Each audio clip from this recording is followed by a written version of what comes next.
Fertilization is the epic story of a single sperm facing incredible odds to unite with an egg and form a new human life. It is the story of all of us.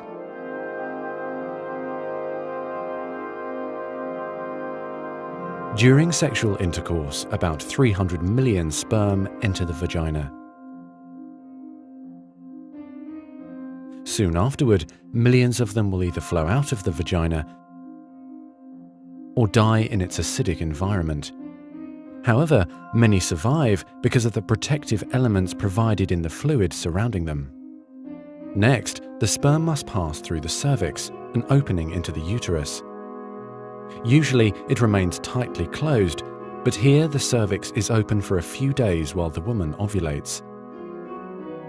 The sperm swim through the cervical mucus, which is thinned to a more watery consistency for easier passage. Once inside the cervix, the sperm continues swimming toward the uterus, though millions will die trying to make it through the mucus. Some sperm remain behind, caught in the folds of the cervix, but they may later continue the journey as a backup to the first group. Inside the uterus, muscular uterine contractions assist the sperm on their journey toward the egg. However, resident cells from the woman's immune system, mistaking the sperm for foreign invaders, destroy thousands more.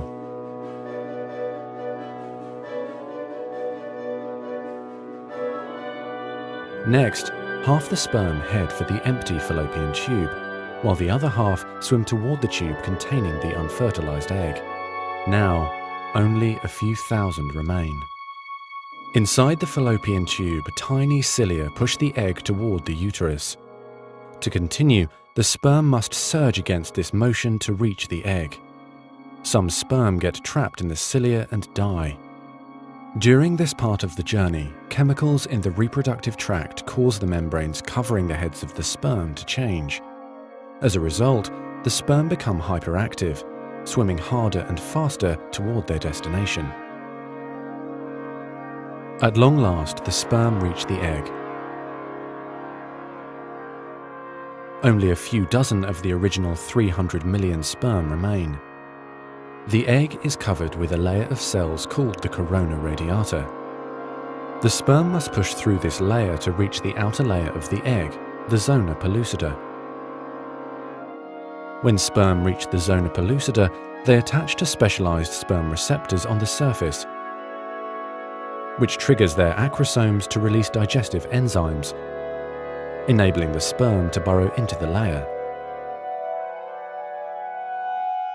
Inside the zona pellucida is a narrow, fluid-filled space just outside the egg cell membrane. The first sperm to make contact will fertilize the egg. After a perilous journey and against incredible odds, a single sperm attaches to the egg cell membrane.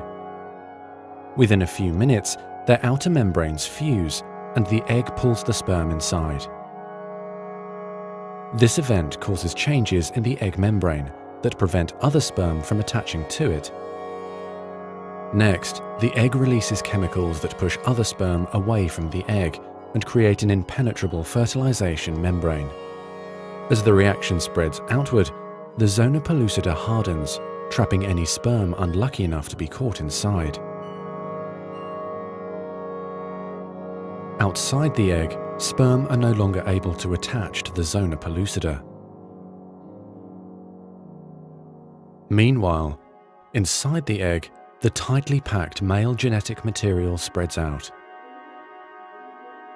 A new membrane forms around the genetic material, creating the male pronucleus. Inside, the genetic material reforms into 23 chromosomes. The female genetic material, awakened by the fusion of the sperm with the egg, finishes dividing, resulting in the female pronucleus, which also contains 23 chromosomes. As the male and female pronuclei form, spiderweb-like threads, called microtubules, pull them toward each other. The two sets of chromosomes join together, completing the process of fertilization. At this moment, a unique genetic code arises, instantly determining gender, hair color, eye color, and hundreds of other characteristics. This new single cell, the zygote, is the beginning of a new human being. And now the cilia in the fallopian tube gently sweep the zygote toward the uterus, where he or she will implant in the rich uterine lining, growing and maturing for the next 9 months until ready for birth.